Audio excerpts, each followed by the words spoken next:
Hi friends, welcome to Everyday Health for the Christian Woman, where we explore spiritual, mental, emotional, and physical health from an integrative and functional perspective, all rooted in a biblical worldview. I'm your host, Amber Swift, certified functional and integrative nutrition health coach, wife, mom, homeschooling mom, pastor's wife, because let's face it, you guys, health is a journey, but it's a journey worth taking, and I am so glad to have you here.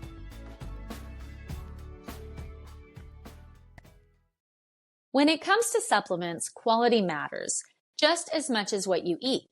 That's why I only recommend Fullscript to all of my clients, a trusted source for high quality, professional grade supplements that are pure, potent, and backed by science.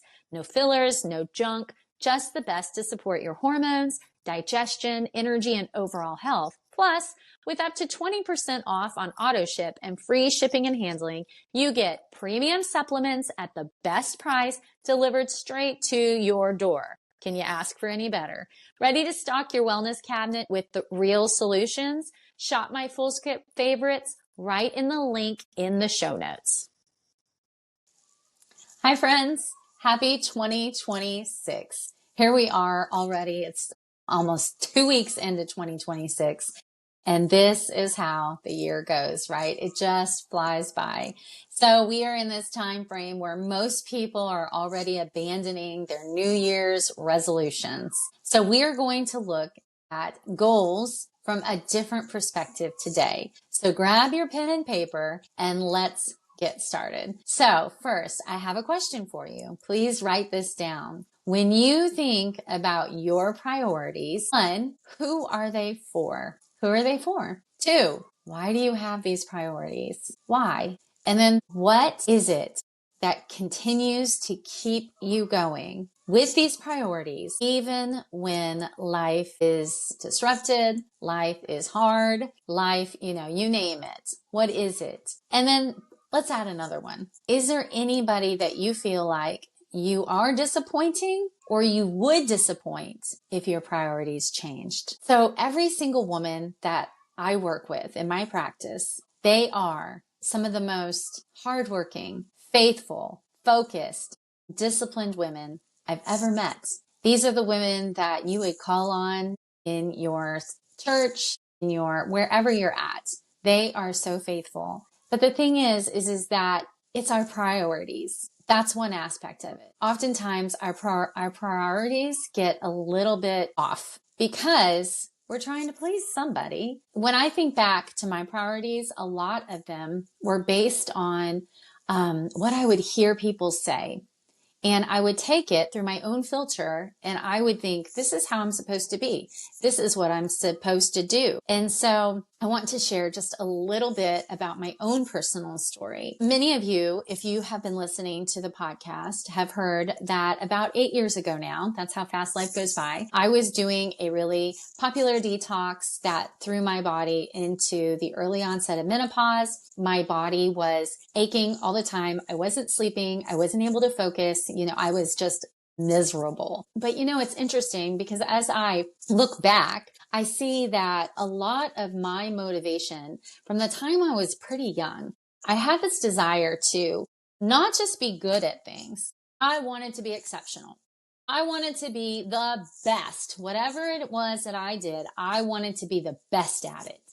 I wanted to be, so fast forward to becoming an adult, I wanted to be the best wife, the best mom, the best homeschooling mom, the best pastor's wife, you name it. If I was going to do it, I wanted to be the best at it. But the problem is that there's no limit to that. There's never a limit. You just have to keep going and hold it all together because what is the best? What is exceptional? Like that is such an abstract term in my mind. Maybe it isn't to you, but to me, there's never an end. There's never a ceiling to that thinking. And I always would feel like I was falling a little bit short. And as a result, my body paid a price because most women, men who do this, who would have done this popular detox that I did, maybe would have handled it fine. But I do come from the mentality, the perspective that one man's food is another man's poison. But the thing is that for me, for my body, with my mentality, my focus, adding to the way I was living my life, that detox was like the cherry on top and just caused my body to totally shut down. So in the last 8 years, I remember after I was diagnosed with chronic stress, really taking a step back and really just asking myself and praying, asking the Lord, like, am I really supposed to be saying yes to this? Am I really supposed to be saying yes to that? Am I supposed to be doing these things? And what is my motive? Who am I trying to please? Is it for the applause of man? What is it? And it's amazing when you begin to really get clear, life gets much more simple. It gets much more simple because I began pulling out of things. Now, I also struggled because what I was struggling with, oh my gosh, there's this need at the church. There's this need at this homeschooling group. There's always a need. And I would feel guilty because I was saying no. And I actually had time to drink a cup of tea and put my feet up while all these other people were running around like chickens with their heads cut off. But you know what it did is it showed me that there's so much stuff. There's so many expectations. And the only person that you and I are called to please is God. He is our priority. Pleasing him should be our priority. Fulfilling what he has called you to do should be your and my priority. Think about it. Jesus, his ministry, where he was actually, in public ministry, was only about 3.5 to 4 years. And he set his face like flint to fulfill what it was that God put him here on this earth to do. He didn't heal everybody. He did not go to every town. And so if that is our example, our Savior, that he's our example, then how then should we live, right? We are called to a certain whatever, you fill in the blank. You and I are called to reach a certain people group, a certain person. We are called, there's priorities. And so we need to get really, really clear on what those priorities are. And so that is what my journey has looked like the last 8 years. So for the month of December, I kind of stepped back from a lot of things. And I really just began to pray because I just wanted to know, Lord, what is it that you have for me in 2026? I'm going to be 48, and it is true. You do begin to evaluate things a lot differently. And I don't have all of the answers, but he was very, very clear on a couple of things. One, authenticity and simplicity. Those are the 2 words that have just been kind of ringing in my head. And I want to share these with you. So authenticity and simplicity. When I think of those 2 words together, I think of living a life that is being more quiet and calm before the Lord, removing all the excess, whatever that is, moving the excess, getting rid of the distractions, because there's 1,000,001 distractions now, and being really true to who it is that God has called me to. Who is it that God has called you to? How is it that you're called to live this one beautiful, precious life that you have been given? And living it authentically. There is so much that is inauthentic and kind of fake now. And there's so much chaos. And so getting really, really just authentic, this is who I am. This is what I'm called to do. This is who I'm called to serve. This is the life I'm called to live. And then just simple, just get rid of the excess. And so it's interesting going back to the way that I really used to think, and I still struggle with this, with wanting to be exceptional and the best. And there's no cap to that. Here's the thing. When we boil it down to loving God and loving people, and we do it authentically and simple, it's like a breath of fresh air. There's no excess. And it is limitless. But it isn't this pressure to perform. And so just really, really just thinking like that just really calms your central nervous system down. Every woman that comes to me, just about, her central nervous system is incredibly dysregulated. And it kind of boils down to this too. This, what we're talking about, priorities. Who is it that you're trying to serve? What is it you're called to do? Go back to the simplicity of loving God and loving others. So personally, here are some of the priorities that I am working on, that I am settling into this year. And I hope that this encourages you to really be clear, to get back to that simplicity of loving God and loving others, walking in the life that God has called you to walk into in that authentic and simple way. And I just hope that even just hearing that just kind of helps to calm your body down, to bring your body out of fight or flight. So remember, you have one beautiful life. Let's live it well as unto the Lord, not as unto this huge list of hidden expectations. So priorities. So for me, number one, my priority is every morning, it is spending time with the Lord. It is non-negotiable. It is every morning. It is quiet. This is why I go to bed earlier so that I can get up and have quiet. I turn on my little lights or light my candles. I turn on my diffuser. I sit. I breathe calmly. I always write down 5 things I'm thankful for, because this completely shifts my mindset. And God tells us to give thanks in all circumstances. I ask the Lord, what do you want me to do today? Like, what is it? I have my plans, because I'm very organized, but I really desire to be calmly going about what it is that God has called me to do. I read through the Bible chronologically. I'm going through it the second time. I am not on a time frame, because if I have a year plan, then I'm just going to read that and I'm not even going to sit and absorb. So I have no deadline.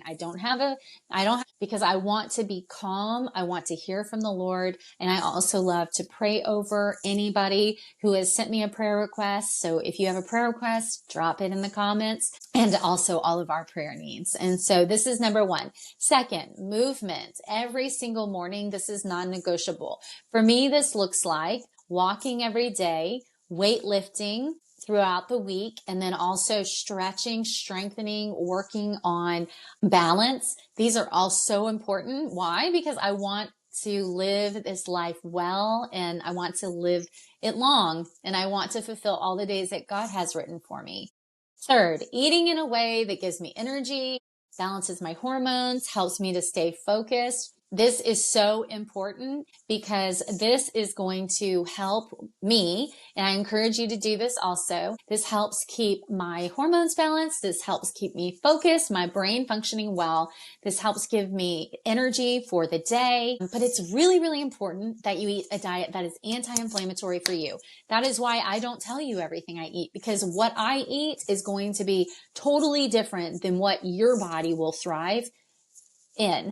So, one way that you can get really, really clear on what it is that you're supposed to be eating, that's an anti-inflammatory diet for you, is to grab the symptom tracker that I have in the show notes. And it comes with an ebook that helps give you those first steps, because you need to get clear on what is an anti-inflammatory body for you.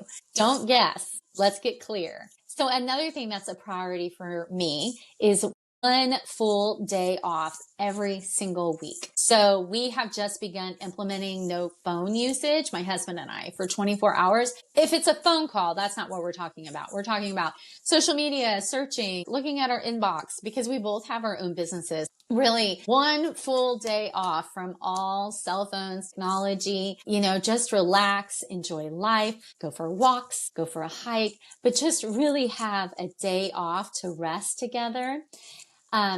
This is another priority for me that I'm really excited about, that God really gave me in December, is really honing in with Journey to Renewed Health and really serving the women that are brought to me. I have such a joy to me to work with my clients, because I have this amazing privilege to watch them go from feeling like they're just in survival mode to thriving, from just trying to make it to feeling like themselves again. And so really, there's some exciting things that are going to be coming out this year. I want you to be on the lookout. Go to amberswift.com. That's my website. You can also join my private Facebook group, Journey to Renewed Health. But follow along, because my heart is to serve you well. I love surprises. So what I am doing is this year, we're going to do mini adventures as a family. I'm an outdoor girl. I like outdoor adventures. I do not like the city. I like fresh air adventures. So if you know where I live and you know of a place, let me know, message me, because, our brain, our body needs like things to look forward to, things that are different. Because what I've noticed is that as we get older, the propensity is to kind of settle into what is the norm, our habits, to not step out and do new adventurous things. Protecting my marriage. I've been married 25 years. This year we will celebrate our 26th year. We are prioritizing dating, making sure that we have fun together, that we just enjoy life together. And the reality is strong marriages do not naturally drift closer. Here's another thing that's priority for me: fasting. Fasting is something that the Lord tells us to do. And then from a health perspective, we know that it is priority. And so fasting once a week is a priority for me. And it can look, many, many different ways, but definitely giving your body a break from food is really important, because the body needs time away from digesting so that it can just focus on healing. And then also too, when we fast, also we deny our flesh, we deny all this stuff, and we focus more on the Lord, and it reminds us who is in charge. So this is what I want to leave you with this year as we begin 2026. Write down your priorities. What is it that is the best use of this one precious life that you have been gifted with? You have been gifted with. Life does not stay the same. It is always changing, which means we need to be flexible to change with it, which also means that there are a few priorities that remain the same year after year. But what is it that is your best yes this year? How is it that you should be spending your time? What is serving you in the life that God has for you today? Is that relationship God's best for you now? Is that way of eating God's best for you now? Is that way of exercising? Is that way of spending your free time the best way? So these are really, really important. Write down your priorities. Remember who it is that you serve. And one of my favorite verses is Proverbs 3:5-6. Trust in the Lord with all of your heart. Don't lean on your own understanding. In all of your ways, acknowledge him, and he will direct your steps. Sometimes the path forward feels a little awkward. Sometimes it's unknown. Sometimes it's scary. Sometimes, you fill in the blank, but here's the deal, is that we can trust in the Lord. He promises he will direct our steps. And as you trust in him and ask him to help you, prioritize. What are the best priorities for you? I promise you that you will have greater peace. Your body will come out of fight or flight. Your central nervous system will calm down, and you will begin to feel better. If you are tired of guessing, trying to figure out what it is your body needs, grab this free symptom tracker. It's in the show notes. And if you are ready to set up a free appointment with me, I would love to help you get some direction. Like what is best for you? Grab that. That'll be in the show notes also. Remember, you guys, you are never meant to carry everything alone. You are never expected to do all the right things. You are expected to love God, love others, walk in this beautiful life that you have been gifted with. And remember that health is a journey, but it is one worth taking. Until next time, I'll see you later. Hi, guys. Thank you so much for listening in and following along with Everyday Health for the Christian Woman. If you found this podcast to just really help you, would you do me a favor? Would you share it with a friend? Would you leave us a review, follow along? This helps us to reach more women, because my heart in 2026 is to see more women begin to feel their best, to renew their health, renew their life, so that they can walk in all the purposes and plans that God has for them. Thanks so much.